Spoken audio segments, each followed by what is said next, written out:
So thank you for the invitation to be here. As Dave said, I'm president of the Peterson Foundation. It's very creatively named after my father, Pete Peterson. And he had written several books on America's fiscal challenges and on entitlement policy and demographics. And let's just say those books didn't set any records on the bestseller list.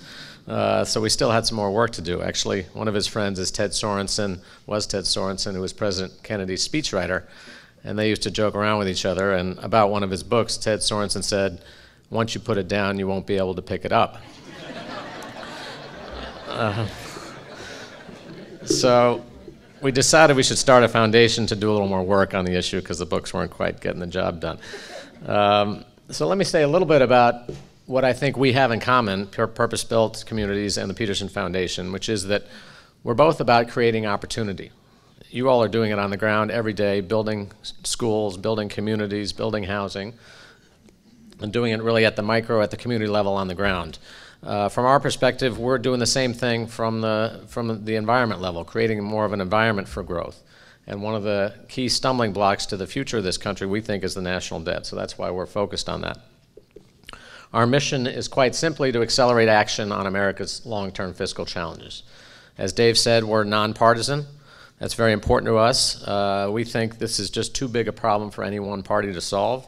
I don't believe any one party would actually do it, and even if one party did, the next election, someone would try to undo it. So in order to have a very lasting and durable solution to this, we really need both parties to come together in a bipartisan fashion. So we're trying to work to bring both sides together on this issue. We do all sorts of activities. We do a lot of policy research. We work with think tanks from across the political spectrum. We do a lot of work to build awareness of the issue. There's a lot of misunderstanding and confusion about it, and we work with a variety of organizations to build greater awareness. We do a lot with young people. We have a great project with the Clinton Foundation where we work on college campuses across the country to run fiscal awareness campaigns. And these kids get together and compete for prizes to run the best fiscal campaigns. So we do a lot of work in the area of building awareness and education. And then lastly, healthcare efficiency is a very important component of the long-term fiscal challenge, and we're working on that as well.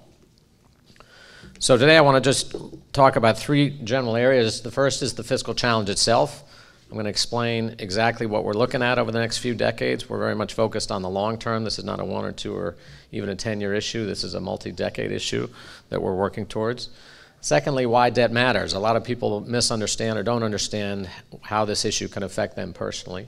And lastly, and importantly, I want to talk about solutions. One of the nice things about this issue is that there are many solutions, and they're very tangible. And we have the ability to change this as soon as we get our act together in Washington and get it done. So starting with the fiscal challenge, I want to start with a history of our national debt. And most people like to look at debt as a share of the economy, because obviously if a country has a much larger economy, it can handle more debt. And a benchmark that most economists use is about 60%. So you don't want your national debt to exceed 60% of the size of your economy. Actually, when the European Union was founded, that was a maximum requirement. So if your debt was higher than that, they wouldn't let you in. If you look over the last couple hundred years, our debt has bounced around a little bit. We've had a couple of periods where we've exceeded that, World War II being the highest level we ever recorded, where we got to over 100% of GDP. But obviously that was a pretty special situation and probably worthwhile. But in all those cases, we managed to get it back down and pay it back over a period of time. As you'll see here, up until 2014, we've had recently the Great Recession spike debts considerably. And that's because we had a big shortfall in revenue as a result of the slowdown in the economy, and also a lot of increased spending associated with the stimulus and other unemployment insurance and other things that get paid out during recession. So this is the history of it. And right now we're really already above 60%. We're close to 75% as we speak. But what our foundation is focused on is really the future. So if you thought that was high, here's where we're headed. And I think this is completely unsustainable by any economist's definition. We're headed towards debt levels that are twice the size of our economy. And so this is the snapshot of the problem that we're trying to address. And I'll talk about how we got here, why we're looking at this, and what we can do about it. So the basic cause of this is a structural mismatch between our revenue and our spending. And as you can see over history, they bounce around a lot, but they've roughly been in balance. And what we're looking at today is a very predictable imbalance and structural mismatch between spending over the long term and the revenue level that we have under our current tax policy.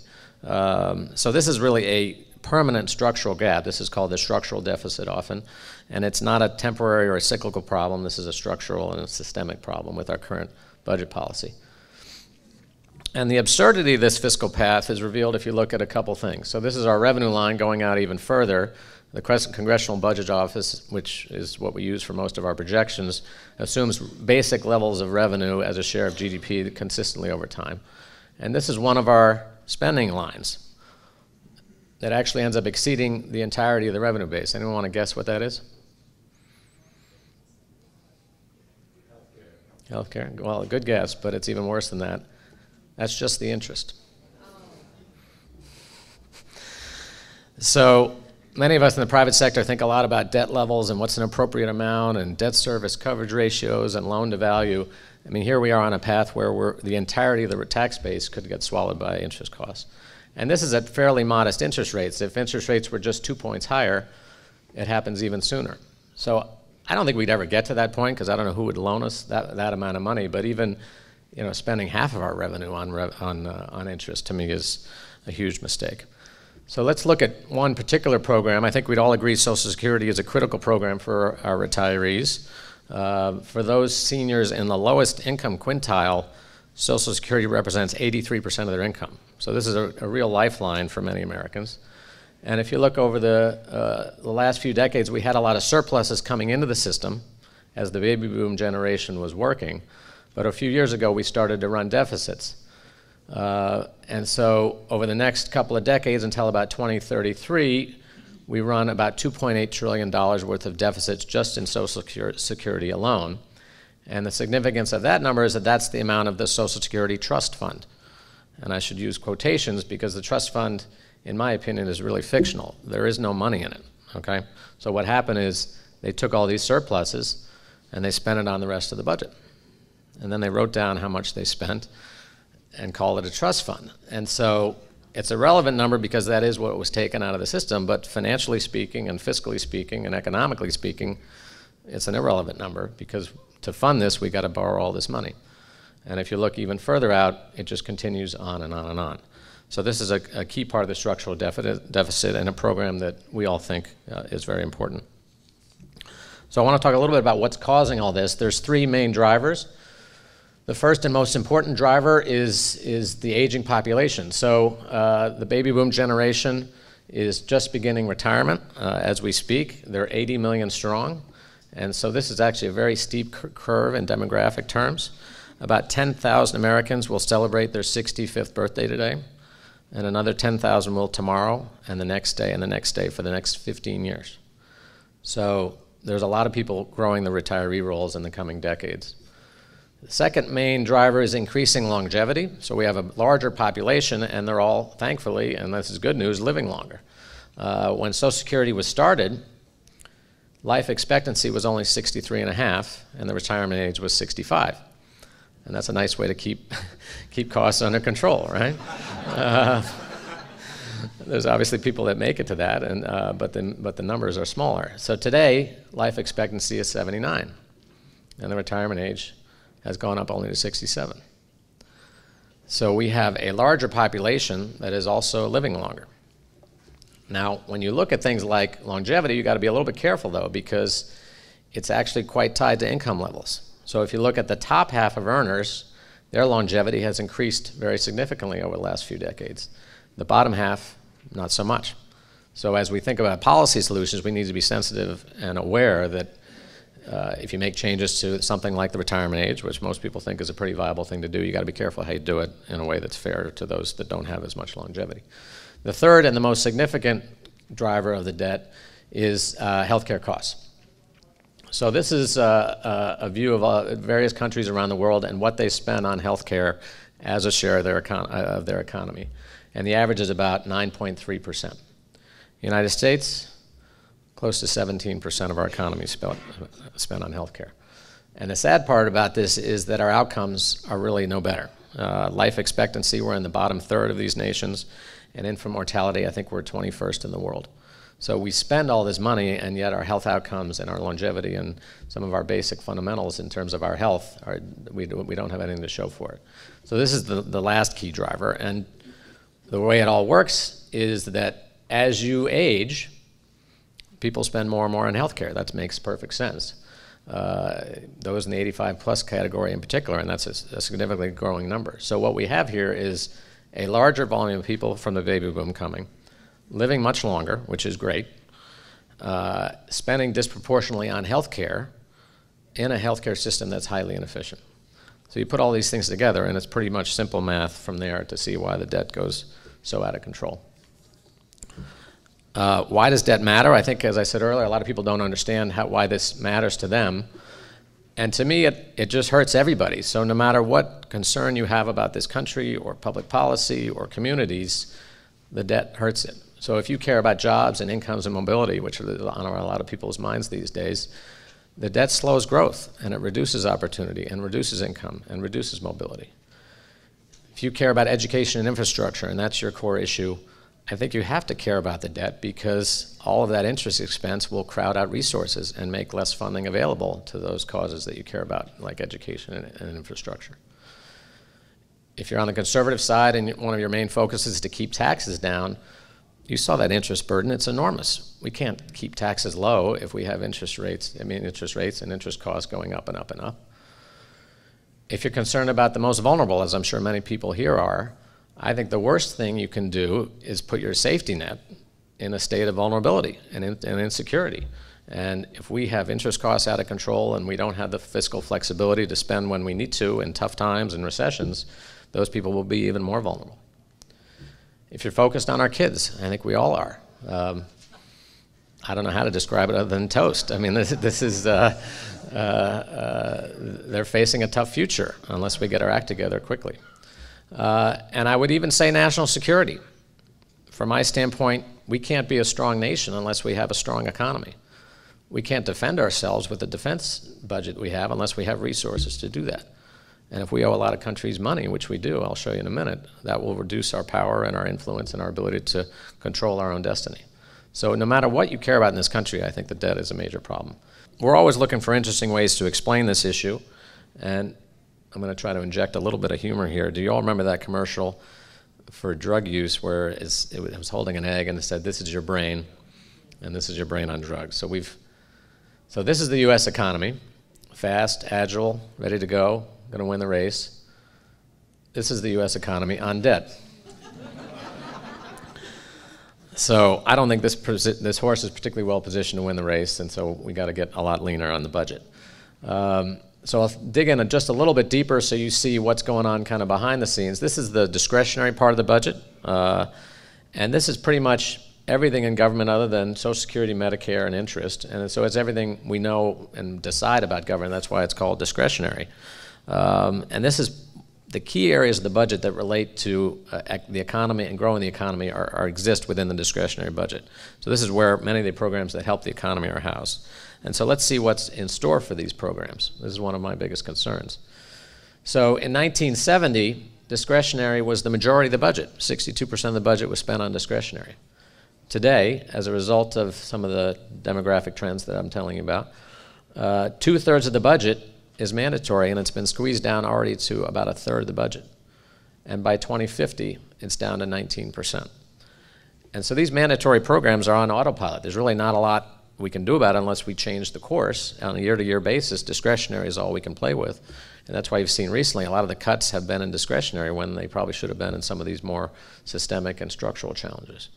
Another way to look at it is those parts of the discretionary budget that most of us think are for the future, like education, research and development, and infrastructure, typically represent about 3% of GDP spent in those areas. So today the interest costs are about 1%, but in 2039, we'll be spending more than double the money on interest as we do on these key areas of investment. And by 2050, it's more than 3 times. So in effect, we'll be spending more on our past than we are on our future. And that doesn't make much sense to us. In terms of infrastructure, we're not starting off very well. Here's a ranking from best to worst of all the competitive countries around the world. We're near the bottom right now. So I would argue this is a period where we need to invest more in infrastructure, in roads and bridges and highways and broadband and other things to create more room for economic growth and improve our productivity. So this is a key area of the budget that is very much threatened by these demographic trends.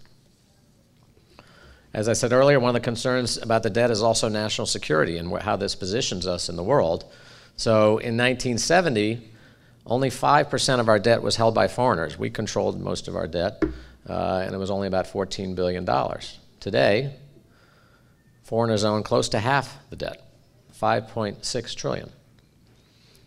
So not only does the debt hurt the economy and hurt our general strength, but it also puts us in a bit of an awkward position in the global political sphere. So just to take an example, if we have a problem in Taiwan and we want to defend them against China, it's going to be a little awkward to say we're going to defend Taiwan against you, but can you loan us the money first to cover the bill? But I think this is a serious challenge to our geopolitical strength. There's a lot of myths out there about this issue, and I want to just take on 3 of them. The first is, and you read a lot about this these days, that the deficit is under control and it's only half of what it used to be and it's no longer that big a problem. There's always a little bit of grain of truth in these, and the truth is it is much lower than 2008. At the peak of the financial crisis, it was more than $1 trillion of annual deficits. It is way down. But as you saw, the reality is we're still on a very unsustainable path. So we still need to do something, although it's a little better than it used to be. A second myth that you're hearing a lot these days is that healthcare costs are all of a sudden under control. Well, it's true, the rate of growth has slowed slightly for a brief period of time the last few years. But I don't think that's any cause for a victory lap here. We're still wasting about $1 trillion annually, as you saw in some of those other numbers, in terms of the spending compared to other nations, with poor outcomes. And healthcare costs are also inherently very hard to predict. We've had a big recession. I'm sure that had some downward effect on the costs. So to look over these few years and see that it's getting worse a little more slowly and that to be a cause for inaction, to me, is not the right way to look at it. And then lastly, sometimes people say, well, we can just grow our way out of this deficit problem and we're going to grow the economy and we're going to all be fine. Listen, the truth is growth does help. Growth is absolutely essential to getting out of this challenge because economic growth has such a big impact on the budget, but it's not enough alone, and there's really no reasonable growth projection that can get us through all these demographic trends. And there's also another problem with this argument that I think inaction hurts growth. So if you're out there saying, well, we can just grow our way out of it and therefore we should not act, I think that actually hurts the cause, because I believe if we passed a comprehensive fiscal plan tomorrow, there would be more confidence, more certainty, more countries would want to invest in the United States, and we'd have greater growth that might actually help the problem. So for the last part, I just want to talk about solutions. Again, this is the good news is there's a lot of ways out of this problem. Why do we need to act now? Well, first of all, the sooner, the easier. Like any debt problem, the sooner you get at it and tackle it and put yourself on a better path, the easier it will be and the less difficult choices you have to make.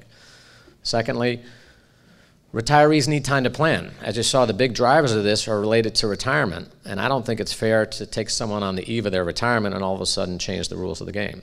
So many of the plans that we've looked at across the political spectrum don't affect those near retirement, probably within about 10 years of retirement. And that makes a lot of sense, but if you're going to have a 10-year hiatus, you can't wait 10 years to do that because then it becomes a 20-year break. So you got to get at it sooner if you're going to give people time, which is really the fair way to handle it.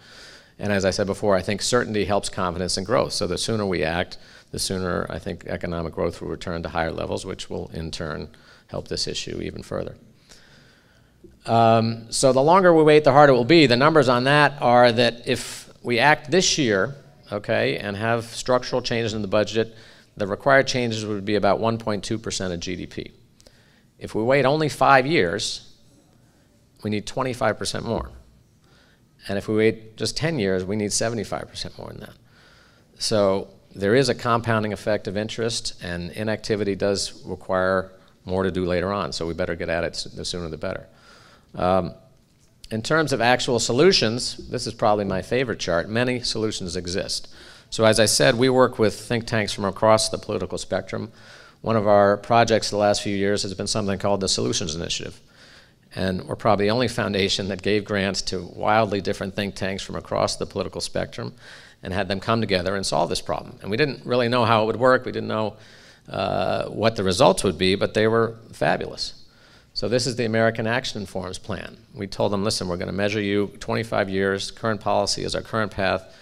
What changes would you make? We didn't have any preconditions, do whatever you want to the budget. So American Action Forum stabilized the debt and put it on a downward path. Bipartisan Policy Center, one of the few bipartisan think tanks, did the same thing. Center for American Progress, that was founded by John Podesta, who now works for the president. Downward path, below 50% of GDP. Economic Policy Institute, a left-leaning think tank. Heritage Foundation, a right-leaning think tank. They all know how to do this, okay? There's a lot of problems out there, fighting cancer, fixing climate change. We don't know exactly what to do on those fronts. We know what to do here. So that, to me, is the opportunity. Tax reform is an essential component of this. I think you all would probably agree our current tax code doesn't make a lot of sense. It's very long. It's 70,000 pages long. It's hugely complex. It's unfair. A lot of groups get special treatment due to lobbying they've done over the years. It's unpredictable. A lot of things expire in the tax code and they don't decide whether they're going to renew them until the last minute, so businesses can't plan, and it's not growth oriented. One of the interesting opportunities in tax reform is to look at what are called tax expenditures.